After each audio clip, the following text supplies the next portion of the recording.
신앙의 뼈대를 세우고 성경을 보는 눈이 열리는 하이델베르크 이론답 공부 시간입니다. 이 공부를 통해서 우리는 예수님을 더 깊이 알고 닮아가게 될 것입니다. 오늘은 요리문답 24에서 25문 삼위일체 하나님을 함께 살펴보시죠. 먼저 고린도후서 13장 13절 말씀을 함께 읽겠습니다.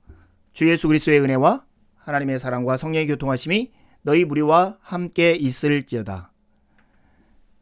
우리는 지난 시간까지 구원에 이르게 하는 참된 믿음에 대해서 살펴보았습니다. 하나님께서 그리스도 예수 안에서 우리를 위해서 행하신 그 복된 일, 그것이 우리의 삶에 적용되기 위해서 필요한 것이 무엇입니까? 그것이 바로 참된 믿음이었죠. 이 믿음은 말씀 안에서 계시된 것을 확실하게 알고 그것을 신뢰하는 것입니다. 그래서 참된 믿음의 두 가지 중요한 구성 요소가 확실한 지식과 굳은 신뢰였죠. 그런데 확실한 지식이 무엇입니까? 그것은 복음에 계시된 모든 것을 확실한 지식이라고 말합니다. 그런데 복음에 계시된 모든 것을 잘 요약하는 것이 사도신경이죠. 그런 의미에서 보면 사도신경은 구원에 이르게 하는 믿음에 관한 것, 이렇게 표현할 수 있습니다. 그렇다면 이 사도신경 이 조항들은 어떻게 나누어질까요? 이것이 24문의 질문입니다. 같이 한번 답해 봅시다. 세 부분으로 나누어집니다. 첫째, 성부 하나님과 우리의 창조. 둘째, 성자 하나님과 우리의 구속. 셋째, 성령 하나님과 우리의 성화에 관한 것입니다. 바로 사도신경은 삼위일체 하나님에 대한 고백, 이렇게 표현할 수 있는 것이죠. 왜 사도신경을 이렇게 삼위일체 하나님에 대한 고백으로 구성했을까요? 그 이유는 사도신경을 가르치게 된 배경을 살펴보면 이해할 수 있습니다. 사도신경을 교회에서 철저하게 가르치기 시작한 두 가지 배경이 있는데, 하나는 이단 때문이고 다른 하나는 세례 때문입니다. 당시에 삼위일체 하나님에 관한 이단들이 참 많았습니다.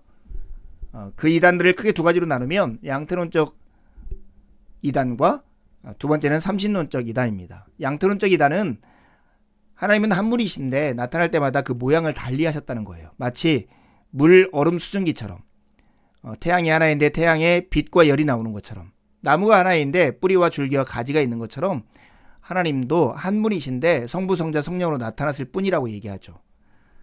이게 참일까요? 성경이 그렇게 말하고 있지 않기 때문에 이것이 바로 이단입니다. 두 번째 이단은 삼신론적 이단인데, 하나님이 원래 세 분이고 그래서 그분들이 하나라는 것을 인정하지 않는 이단입니다. 이 또한 성경이 그렇게 말하고 있지 않기 때문에 이단입니다.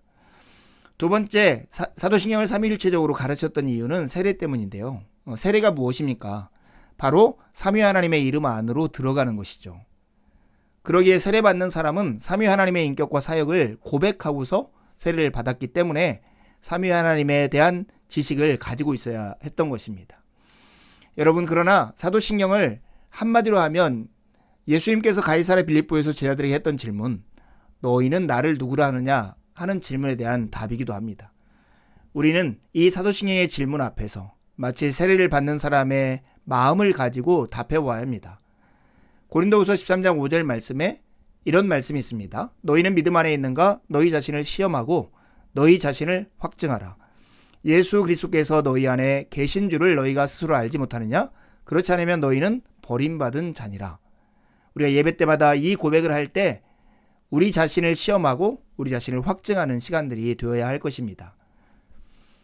그러나 사도신경의 이 고백들, 특별히 요리문답이 이 구조를 가르치는 걸 잘 보면 하나님에 대한 지식과 인간에 대한 지식이 긴밀하게 연결되어 있다는 것을 볼 수 있습니다. 바로 성부 하나님, 그분과 그분이 우리를 위해 행하신 우리의 창조, 성자 하나님에 대한 지식과 그분이 우리를 위해 행하신 우리의 구속에 관한 일, 성령 하나님에 대한 지식과 성령 하나님이 우리를 위해 행하신 우리의 성화가 함께 맞물려 있는 것입니다. 그뿐만 아니라 지식을 넘어 이것은 고백입니다. 우리가 말하는 신앙 고백이죠. 여러분, 고백이라는 게 뭐예요? 그냥 사실이 객관적으로 옳다라고 수긍하는 것입니까? 그것을 넘어서는 것이죠. 고백이라는 것은 자기가 고백하는 대상과 자신의 관계를 표현하는 것입니다. 마치 결혼식에서 혼인 서약을 하는 신랑 신부처럼, 법정에서 증인 선서를 하는 그 증인처럼 하는 것이 바로 고백입니다. 그래서 사도신경은 크게 세 가지 지식을 담고 있다고 볼 수 있어요. 하나님에 대한 지식, 두 번째는 하나님이 우리를 위해서 행하신 일에 대한 지식, 세 번째는 하나님이 우리를 위할 때 우리의 본래적 모습이 무엇인가에 대한 지식, 이것입니다. 하나님이 우리를 창조하셨다면 우리는 하나님의 피조물이죠. 하나님이 우리를 구속하셨다면 우리는 죄의 포로였던 거죠. 성령 하나님이 우리를 거룩하게 하신다면 우리는 본성이 부패한 죄인이었던 것입니다. 이 사도신경 안에서 이 세 가지 지식과 고백을 가지고 있는 것은 너무나 우리에게 자유를 주고 복된 사실이라는 것을 잊지 않으셨으면 좋겠습니다. 여러분, 이 대목에서 다른 질문이 생기지 않아요? 25문이 이렇게 묻는 것이 우리의 질문일 겁니다. 오직 한 분 하나님만 계시는데 당신은 왜 삼위 곧 성부, 성자, 성령을 말합니까? 이런 질문이 들면 같이 한번 답해 봅시다. 왜냐하면 하나님께서 자신을 그의 말씀에서 그렇게 계시하셨기 때문입니다. 곧 이 구별된 삼위는 한 분이시요 참되고 영원하신 하나님이십니다. 왜 삼위 하나님을 말하냐면 하나님께서 자신을 당신의 말씀에서 그렇게 계시하셨기 때문입니다. 마가복음 1장에 예수님이 세례받는 장면에서 이 모습이 잘 드러납니다. 그때 예수께서 갈릴리 나사렛으로부터 와서 요단강에서 요한에게 세례를 받으시고 곧 물에서 올라오실새 하늘이 갈라짐과 성령이 비둘기같이 자기에게 내려오심을 보시더니 하늘로부터 소리가 나기를 너는 내 사랑하는 아들이라 내가 너를 기뻐하노라 하시니라, 이렇게 말씀합니다. 삼위일체 하나님을 말하는 이유는 하나님께서 자신의 말씀 속에서 그렇게 계시하셨기 때문입니다. 다 이해할 수 있을까요? 이해할 수 없어요. 어거스틴은 이렇게 얘기했어요. 바다의 물을 숟가락으로 다 퍼내는 것이 삼위일체의 교리에 대해서 다 아는 것보다 더 쉽다. 다 아는 것이 불가능하다는 이야기이죠. 삼위일체에 대한 고백은 사람의 호기심이나 사색에서 나오는 것이 아닙니다. 우리를 구원하시면서 나타난 삼위 하나님의 사역을 깨닫고서 신자들이 고백하는 진리가 바로 삼위일체 하나님입니다. 그러기에 이것을 파악하려 드는 것보다 더 나았고 복된 태도는 그 우리를 구원하시는 그 하나님의 사역을 보면서 삼위일체 하나님을 경배하는 것입니다. 삼위일체 하나님의 모습이 가장 잘 드러난 대목이 예수님께서 세례받는 장면이라고 했잖아요. 그 말씀을 보면 삼위일체 하나님이 동시에 나타나는 장면을 볼 수 있습니다.